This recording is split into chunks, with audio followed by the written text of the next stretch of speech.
The Crusades were wasteful, pointless, ruined by excess papal ambition for worldly power, and an example of corrosive fanaticism of the Middle Ages. So wrote a guy called Voltaire, one of Catholicism's critics during the so-called Enlightenment. Now that's a sentiment that so many people believe even to this day without question. But is it a fair analysis of the Crusades? Let's dig in.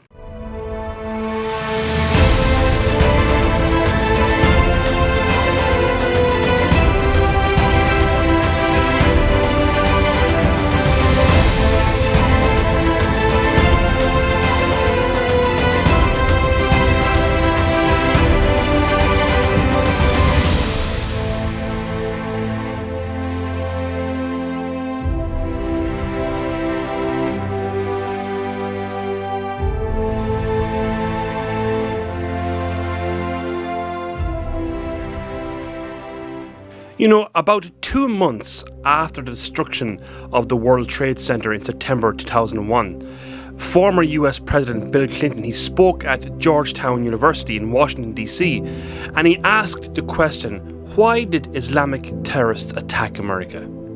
And he said that the origin of Islamic hatred lay in, quote unquote, the massacre of Jerusalem's inhabitants during the First Crusade.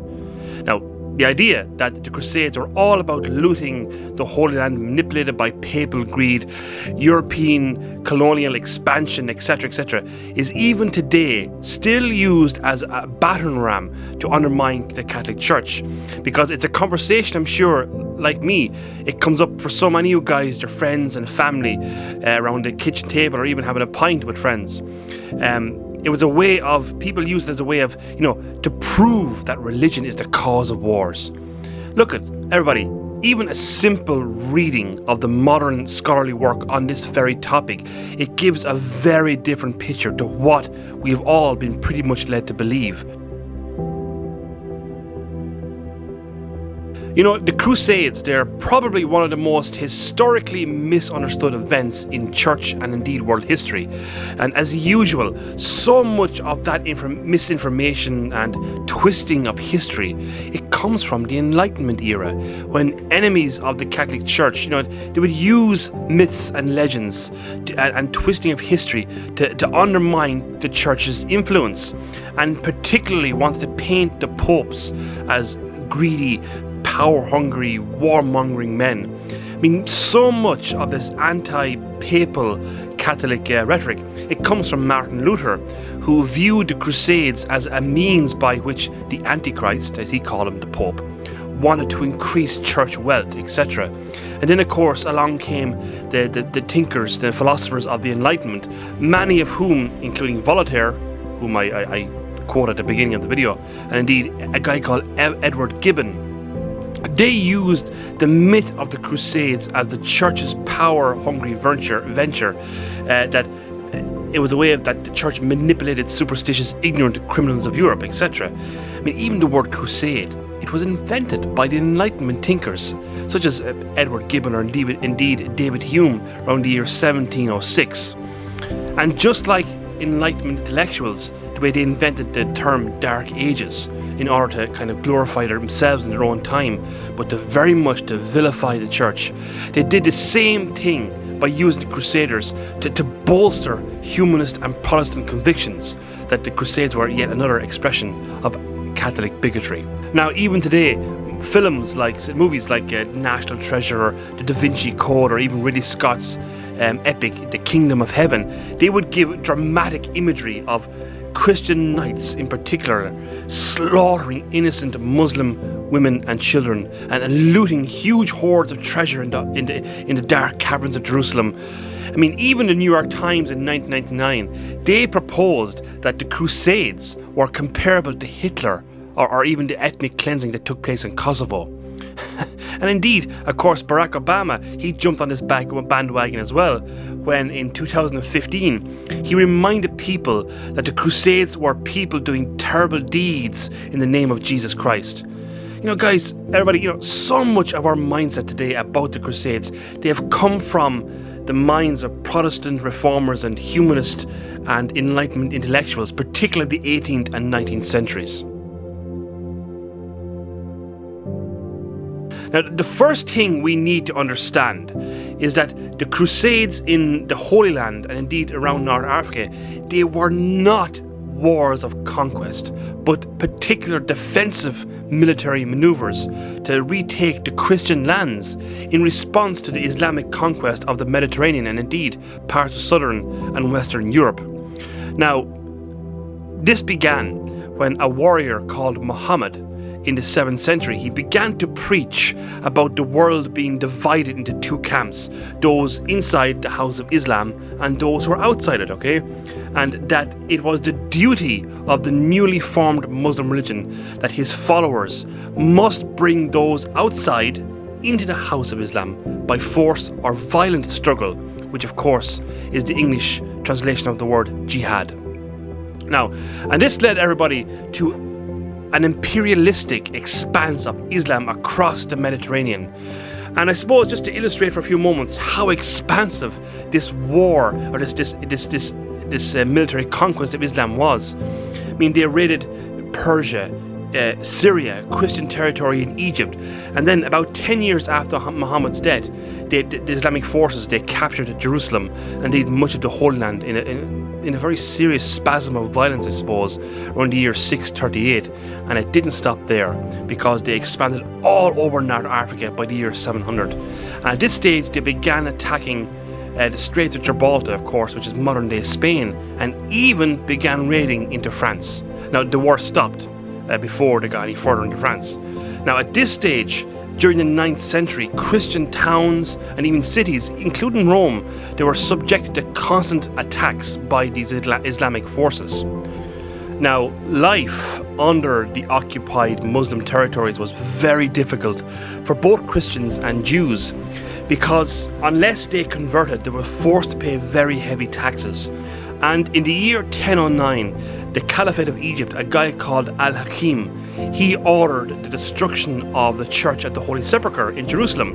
And now that's a church that was built by Emperor Constantine and his mother Helena. And it was, of course, a church that was built over the sites of Jesus' crucifixion and where he was buried, the site of his resurrection. And this church was often referred to as the Church of the Dung Heap. That's what they called it. Now, this guy, Al-Hakim, he continued to press and to persecute Jews and Christians. And he even forced those who were not Muslim to wear identifying markings on their clothing, and he began forced conversions to Islam. Now, this guy Al-Hakim, he was actually assassinated, and a kind of calm was restored and anger was settled. And so many Christians then began to go back to the Holy Land as pilgrims. Now, there was even records of pilgrims coming from even Iceland and indeed the Nordic countries in Northern Europe. And they all made their way to the Holy Land. And everybody, we have to understand, pilgrims went to the Holy Land for the belief that a pilgrimage is a way of doing penance, of reparation for a life of sin, so that their sins could be forgiven, and particularly in worshipping and praying at the sites of Jesus' ministry, in particular actually his place of death on the cross and site of the resurrection, was particularly important to Christian pilgrims.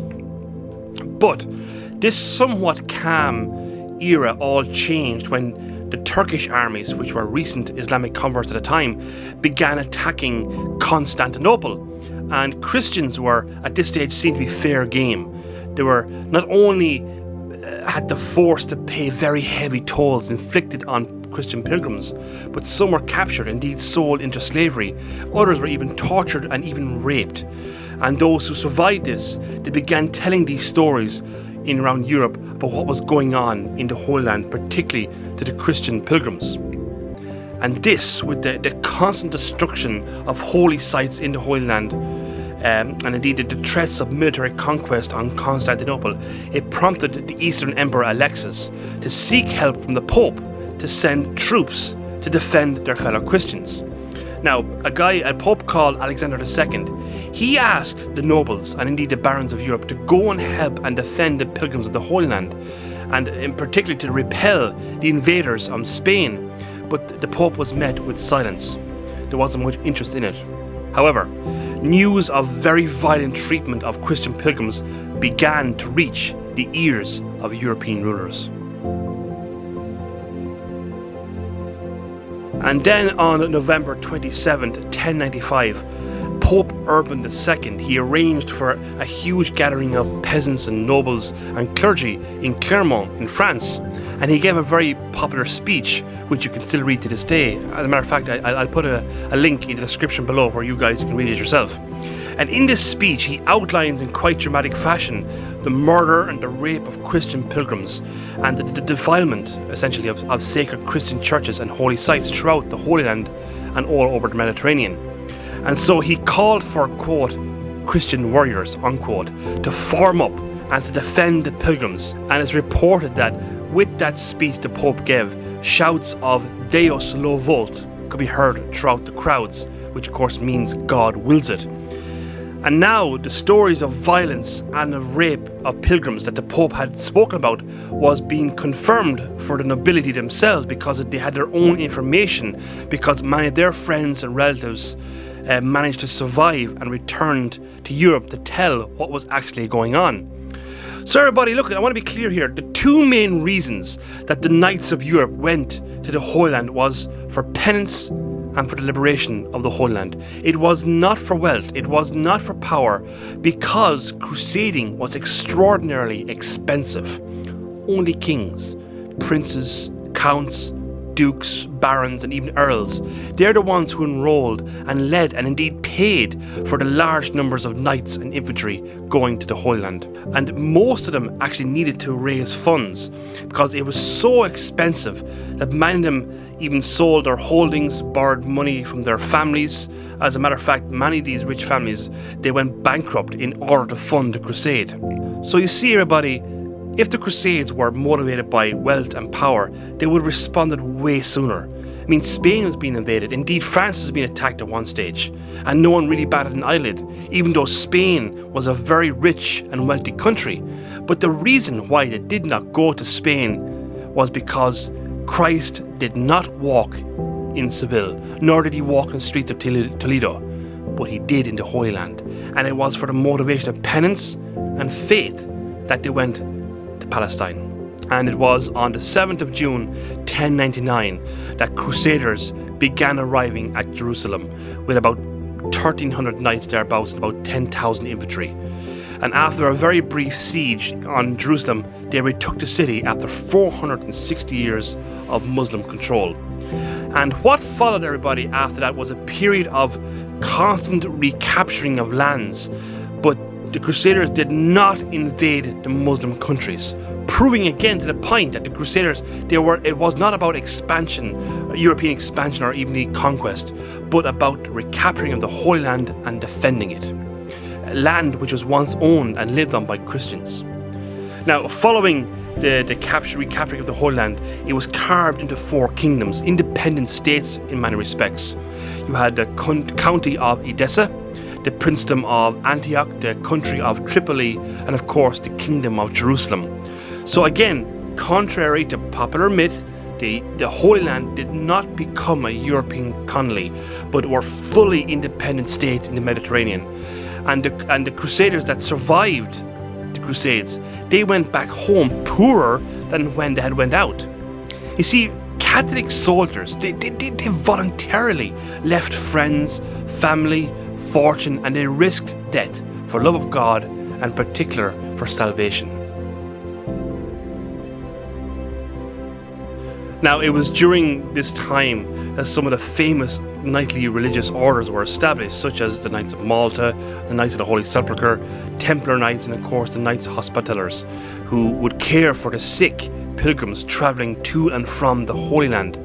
And there really were religious orders with a kind of both of a monastic discipline but also a military skill for obvious reasons, mixed with a vow of chastity, obedience and duty with armed protection of Christians in Palestine. So that's where these orders came from. Now, eventually, everybody, the interest in maintaining and defending the Holy Land, it dissipated because there was considerable cash flow going out of Europe to try and fund and maintain the defence, because spiritual profits does not mean much in terms of material wealth.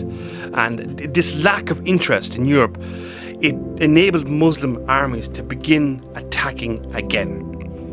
and Jerusalem fell to Muslim control in 1291. So, you see, if the Holy Land again was a European colony, Europe's rulers, they would have done more to defend it.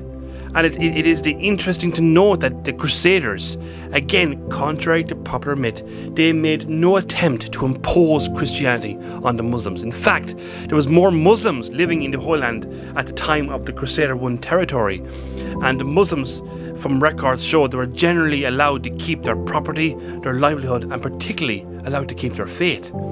And even the famous meeting with the Franciscans and the Muslims with St. Francis was an attempt by the Christian armies to help settle peace in the region, but of course it was unsuccessful and it was abandoned, unfortunately. In fact, it's actually understood that the church opposed any Crusaders trying to force convert Muslims.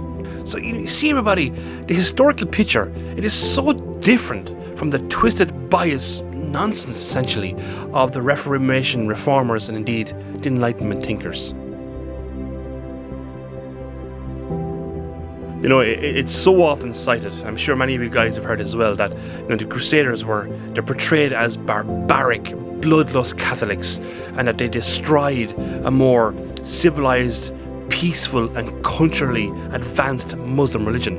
I mean, we all hear it all the time. We see it in books, we see it in movies, we read it about books, and even from the lips of people we have conversations with, that the Islamic civilization in scholarship, medicine, art, science, architecture and other areas were far superior to that of Europe.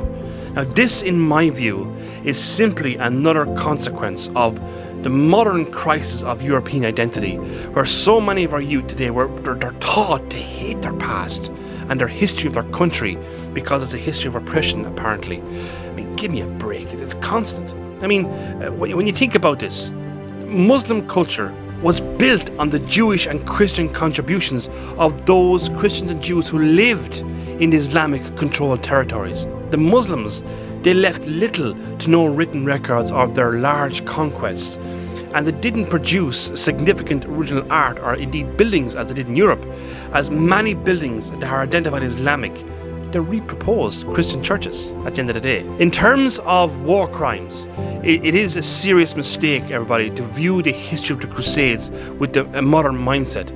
As back then, there was no UN Council, there was no Geneva Convention whatsoever. But we're talking about Crusaders, Christian knights, and indeed Islamic warriors, men who were bred for fighting from a very early age.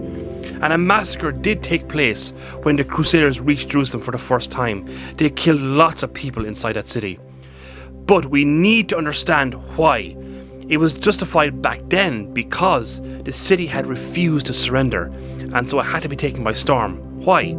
So that other cities and strongholds in the region would not hold out in future engagements. Look, there was slaughters on both sides, and that's why it's remarkable and obvious the Western bias of the Crusades, which little to nothing of the consideration that was given has been given to the Muslim slaughters at the times. And this is seen probably nowhere more clearly than in Ridley Scott's movie Kingdom of Heaven, where the Christian knights are portrayed, as always, as the aggressors, the bloodthirsty conquerors, that the Islamic commander Saladin is depicted as a rational and civilized gentleman. Now, it is true that he did not slaughter the people of Jerusalem when he retook the city, but that's only one time. Every other engagement that we know that he took place, that he commanded, he took part, even himself, in the butchering of captured knights, and indeed he even sat back to watch the brutal executions. Now, there's another guy, the Sultan of Egypt. Now, he took the Knights Templar fortress of Safad in 1266, okay? And he had all the inhabitants slaughtered. And indeed, when he attacked the city of Antioch, he butchered men, women and children, even though during the negotiations he promised to spare their lives. That actually constituted the greatest slaughter during the Crusades. Now look, please don't misunderstand me. I am not saying all these things to get at our Muslim brothers and sisters, not at all. But I'm saying these things to present historical facts, everybody, that the facts we're not told about, essentially. We're only ever told about the slaughters carried out by the Christian armies. And again, it shows a complete bias on one side of the story. Look, just I suppose to conclude what we're doing here, I think it is very clear that instead of the big baddies in literature and film, instead of the popes being motivated by power, greed and bloodlust, history presents a far more balanced and indeed opposite picture to the anti-Catholic bias that was presented by the Reformers and the Enlightenment thinkers, and indeed an image that fitted very neatly and has been used by Arab nationalists during particularly the 20th century as an excuse for the poverty and the corruption and indeed the violence of 20th century Islamic nations. I mean, even Osama bin Laden, he used this twisted version of history to fire up and to justify his followers in acts of terror. And that's a fact. And you know what? I often think, it's a lesson, everybody, of how dangerous it really is to twist history and historical facts to serve one's bias, agenda-driven ideologies. And you know what? It seems to me that the Reformers and the Enlightenment thinkers, they have a lot to answer for. Friends, the Crusades, they were military defensive maneuvers to simply defend the vicious attacks on Christian pilgrims and to repel the violent conquest of Christian lands and cities in southern Europe and along the Mediterranean. And the motivations of the Crusades were spiritual, not material, as evident of those who returned from the Holy Land Crusades. So look, far from being this big dark stain on the history of the Catholic Church, the Crusades were motivated by the belief of penance, salvation, pilgrimage, and the defense of those who were most vulnerable.